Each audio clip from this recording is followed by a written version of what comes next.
The next thing I'm gonna explain is really, really important. That's the most important skill in all of motocross coaching, and that is what it means to be centered on the bike. Many people don't understand it, okay? Most people think that being centered on the bike is a stationary position. And a lot of coaches say, oh, well, you should just ride with the helmet right above the bar pad and then you're centered. That is not true. Being centered means that you are riding with a constant gentle pressure into the grips, okay? That means every time you're accelerating, you should move your body forward to maintain the same down pressure on the grips, okay? If you're just maintaining the same position with your helmet over the bar pad and you accelerate, you're gonna end up pulling the handlebars and then you get arm pump and then you get tired, right? So you have to ride as effortless as possible. To do that, you have to practice to balance in the foot pegs. So every time you're gassing it, you should initiate by moving forward. And every time you plan braking, you should allow your body to fold towards the rear, move your hips back, and then apply the brakes. Another really good way to understand what it means to be centered is to always balance yourself in a way when you're riding so that you could basically let go of the handlebars while riding. And then being so well balanced on the bike that you would not lose your balance and fall to the front or fall to the rear. So this also applies during acceleration and braking, that you should balance yourself so well that you could let go of the handlebars. Okay? But since it's not a wise thing to let go of your handlebars, it's a more useful tool to think about feeling the down pressure into the grips. It should just be a tiny little bit of down pressure on the grips all the time, like basically letting the weight of your arms rest down onto the handlebars. That's a good definition as well. So try to pay attention to your down pressure into the grips. And now I will actually tell you the best drill in the whole world to practice this type of center balance on the bike is to practice riding with one hand around the track. And do this both sitting and standing like you would normally sit and stand around the track.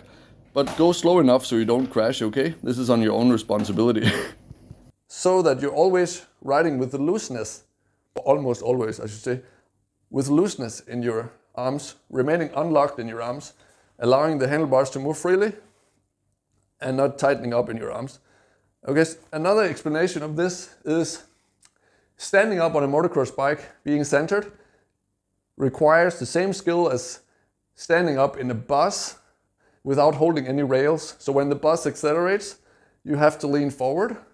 And when the bus brakes, you have to lean backwards to maintain your balance effortlessly without having to grip hard on something to correct your balance. This is also known as initiating your acceleration or initiating your braking. Is done by shifting your balance before you brake to the rear or shifting your balance forward before you accelerate. So it's a timing that has to be perfect for it to be effortless, right? And basically this explains why you sometimes see riders that are accelerating really aggressively. They are in this position with the helmet far in front. You often see Justin Barcia like this, charging. And sometimes if you watch on race starts, you will see riders being like this, also accelerating, but because it's loose dirt on the start straight, they want to transfer all the weight to the rear to get maximum traction, see if they can get in front of everybody. Okay, so you have these different variations. And this, by the way, was not being centered. This variation, when you see people hanging off the back like this, that is just investing energy in getting more traction. So this is another variation that does not favor riding effortless, but you invest energy in going faster on the start, okay? And then after you get out of turn one and start to do jumps, then you shift back to being centered on the bike and moving yourself around depending on your acceleration and braking, okay? So you can remain effortless and ride as smooth as possible without being thrown off balance by your own braking and acceleration. Okay, so that was about being centered. The 4D body positioning program has 4 levels that are very logically structured. And let me explain that. So level 1 are the generally correct standing position and sitting position, okay? So that's just understanding like the attack position, okay? Level 2 is all the variations of the standing position and the sitting position. All the different foot positions that are being used and basically standing position, leaning forward, leaning back. When do you do that? When do you sit? When do you stand? Understanding all these variations is level 2, okay? Level 3 is all the stuff you cannot see on videos. Okay, and that is pressure points where there's looseness and tightness in the body when you're riding, and also small cues for correct posture when you're sitting and standing on the bike.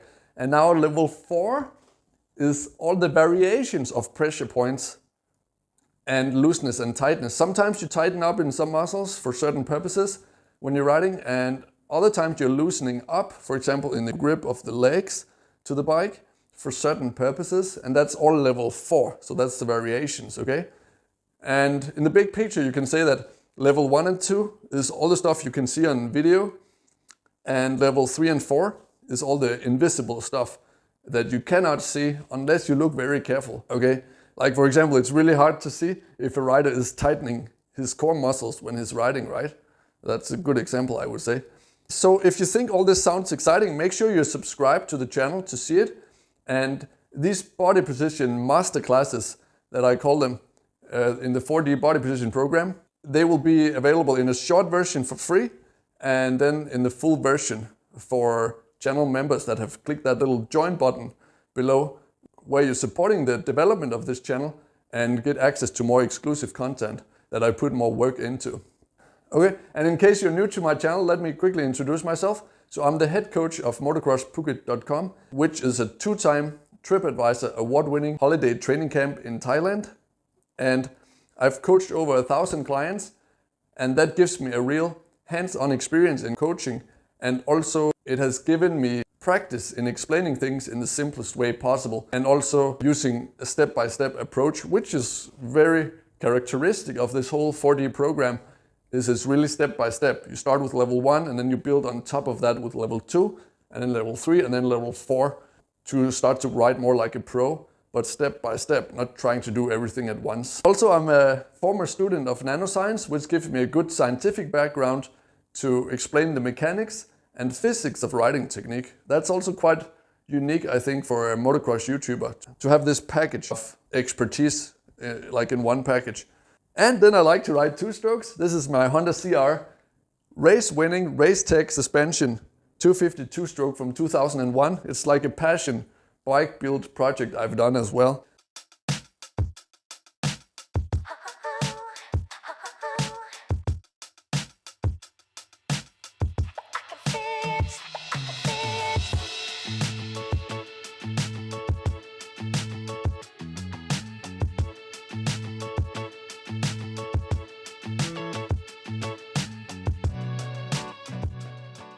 To watch the full version of my advanced riding videos and support the development of this channel, click the join button below and become a member.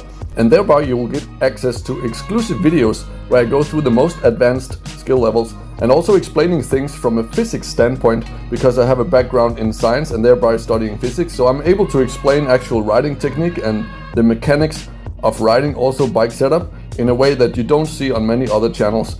Also, I share my own step-by-step methods on how I track my own progress and riding technique development. So if you're interested in that, consider becoming a member and clicking the join button. And if you like tropical island holidays, visit fitcamp5.com for my 2-time TripAdvisor award-winning training camp, where we train fitness and action sports together while learning to live a healthy lifestyle and, maybe most importantly, have fun at the same time. And if you're really serious about improving yourself, you should definitely check out my full online courses, where I share step-by-step programs on how I developed my own routines over the last 12 years as a CEO, working in 4 different countries, while being a successful competitive athlete with more than 20 years of experience in fitness and nutrition. Check the link in the description for that. And in any case, thank you so much for watching. Have a great day, be awesome, believe in yourself, and see you on the next one.